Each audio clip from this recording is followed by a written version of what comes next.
Once in a bustling college campus, Professor Martin entered the classroom carrying an unassuming glass jar.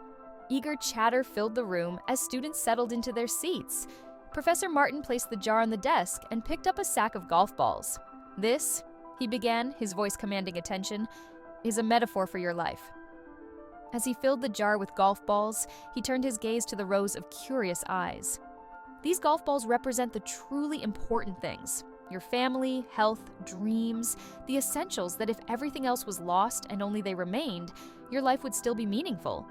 Once the jar was full of golf balls, he lifted a small container of pebbles. "And these," he said, pouring them in, watching as they nestled around and between the spaces left by the golf balls, "represent the other things that matter, like your job, house, and car."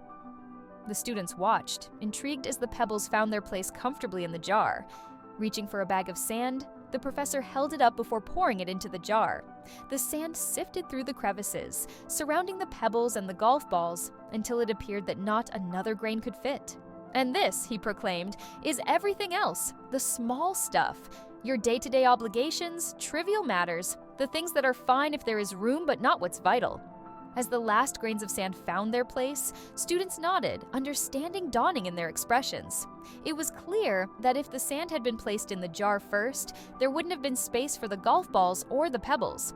Prioritize the essentials first, then the rest can follow. The professor paused, the lesson seemingly over. Then, with a mischievous grin, he reached under the table and produced 2 cups of coffee. He began to pour them into the jar, the liquid soaking into the sand without overflow.